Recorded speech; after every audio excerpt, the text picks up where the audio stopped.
با نام خداوند بخشنده و مهربان. سلام بینندگان عزیز. بخش نوبتی برنامه خبری پیام نیوز است. در استودیو با شما شهرت رحمت الله. اینک متوجه باشید به سرخط مهمترین خبرهای روز. مناقشه‌های روسیه و تاجیکستان برای روابط هوایی حل شدند. تراکتورچی صمیمی امامعلی رحمان، اساسگذار راغون. از باشقیردستان 78 شهروند تاجیکستان اخراج کرده شده‌اند.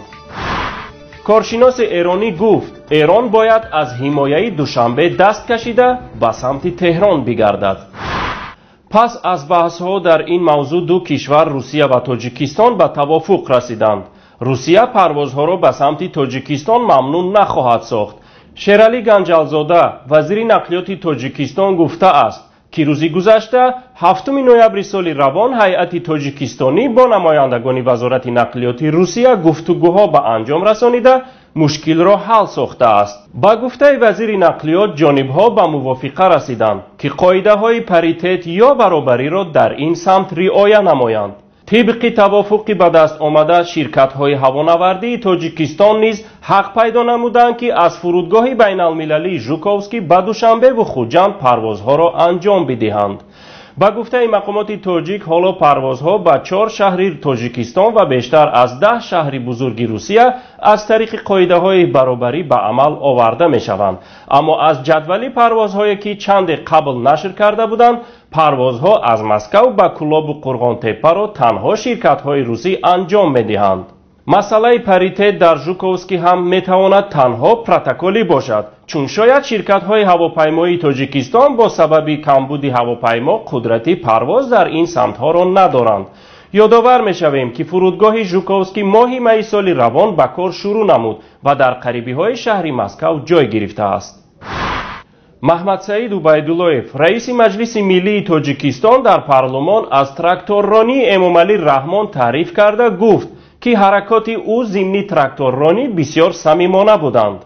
ضمن بررسی قانون درباره اساسگذاری صلح و وحدت ملی پیشوای ملت که یکی از بندهایش اساسگذاری تاجیکستان مستقل اعلان کردن امامعلی رحمان است، رئیس مجلس ملی و شهر دوشنبه امامعلی رحمان را اساسگذاری راغون خواند و گفت که او با ایستادگری و دوراندیشی‌اش بنیاد راغون را آغاز کرد. عبیدالله‌یف از شناختش از امامعلی رحمان قبل از اجلاس 16 تاریخ شورای عالی نیز خبر داد و گفت که همان زمان در او خصلت پیشواگی دیده میشد. به نظر میرسد به عنوانهای به آخری رئیس جمهوری تاجیکستان نه یک بلکه دو تای دیگر همراه خواهند شد: اساسگذاری تاجیکستان مستقل و اساسگذاری راغون. و من بعد وقت در رسانه‌های دولتی درباره رئیس جمهوری تاجیکستان سخن رفت چنین آغاز خواهد شد: اساسگذاری صلح و وحدت، پیشوای ملت، اساسگذاری تاجیکستان مستقل، اساسگذاری راغون، سرفرمانده قوه‌های مسلح رئیس جمهوری تاجیکستان جناب عالی محترم امامعلی رحمان و غیره. دوام 10 ماه سال جاری از جمهوری باشقیردستان 408 نفر شهروندان خارجی اخراج کرده شدند که 78 نفر آنها شهروندان تاجیکستان می باشند. بیشتر اخراج شدگان از این جمهوری را شهروندان ازبکستان تشکیل داده اند که 223 نفر بوده اند. در جای سوم شهروندان آذربایجان قرار دارند که 39 نفر آنها از این جمهوری ترک زبانی روسیه اخراج شدند.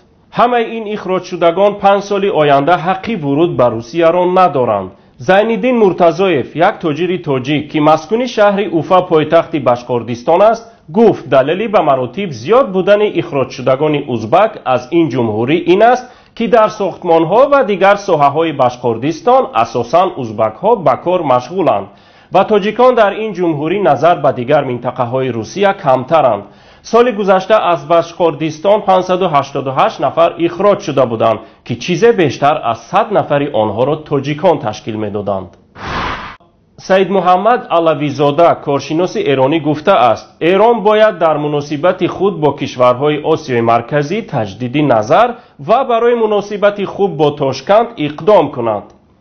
از نظر این کارشناس ایران در گذشته برای حمایت از دوشنبه مناسبت خوب با تاشکند کشوری که دارای نقش محوری در این منطقه استراتژیک است نداشت. علوی‌زاده در این یادداشت خود تیرگی روابطی موجود میان دوشنبه و تهران را کاری جانب تاجیکستان نامیده آن را خارج از منطق حاکم بر روابط بین الملل عنوان میکند و ادعا کرده است که بایستی پاسخ متناسب و درخور نیز داشته باشد. این کارشناس ایرانی گفته است تهران باید بار دیگر به بهبود روابط با تاشکند به عنوان کشوری که دارای نقش محوری در این منطقه استراتژیک است اقدام کند و دست از حمایت‌هایی که در گذشته از مواضع دوشنبه در موارد اختلافش با این کشور داشت بردارد. علوی‌زاده تیرگی روابط تاجیکستان و ایران را تأثیرات لابی سعودی و غربی در موضوع ایران هراسی عنوان کرده است. اکنون مختصر از خبرهای منطقه و جهان. طبق نظرسنجی که آژانسی رایترز انجام داده است، هیلاری کلینتون امکان دارد آوازهای 303 مجموعه انتخاب کنندگان را به دست آورد. اما طبق گفته رایترز در صورت پیروزی در ایالات کلیدی از قبیل فلوریدا، میچیگان، کارولینای شمالی و پنسیلوانیا، دونالد ترامپ می تواند پیروزی انتخاباتی باشد که تمام جهان از آن نظاره می کند. طبق یک نظرسنجی بیش از 90% مسلمانان ایالات متحده آمریکا حاضرند آرایشان را به خانم کلینتون دهند.